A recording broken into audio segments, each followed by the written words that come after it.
You probably recognize the Biolite. I can tell you that their engineering on this, except for maybe the original stove, is garbage. The boards, so let's take a look at the board. This is supposed to be a camp stove, by the way. If you don't know what this is, you can look at a Biolite camp stove. Look at this, a chicken feather on it. The boards are not conformally coated.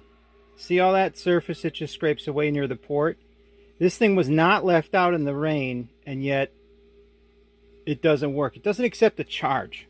So the charging circuit's bad. If I take the battery and plug it in, we'll get some status lights. You'll get some status lights that look like that, and it'll tell you the battery level. And then if you plug in the micro USB, which is a terrible idea. Like the engineering on this is such shit. Like the basic idea of pumping air into the firebox is a good idea. Everything else is hot garbage. That's made with a low temperature plastic, so it melts, while everything else was fine. So these speed controllers are about $5 a piece on Amazon. And they accept a wide range of voltages, you know, 5, 12 volts. That's probably a 5-volt motor that's in here. So what you do is you throw this shit away. Well, you don't throw that away, but you throw this shit away because it's no good.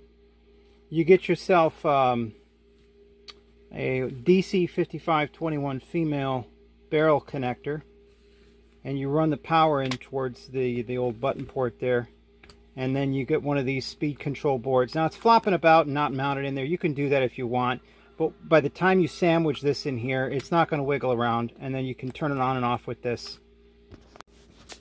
The secret is use a solder and short out those two terminals, and then jumper this terminal, and then when you hook up your motor, run your negative to the positive terminal, motor positive, and run your positive to motor negative, because you don't need the shut off forward reverse switch, and it won't fit on here anyway. You can just turn it on and off with the knob.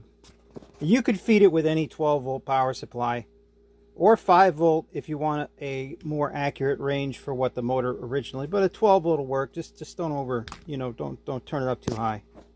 And there you go.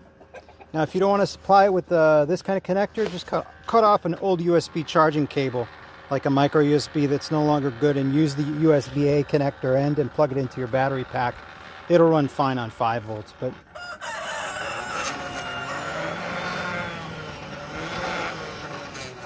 oh, mine makes that noise because the blower's a little bit off balance because it melted and I had to remelt it. Normally these don't vibrate like that.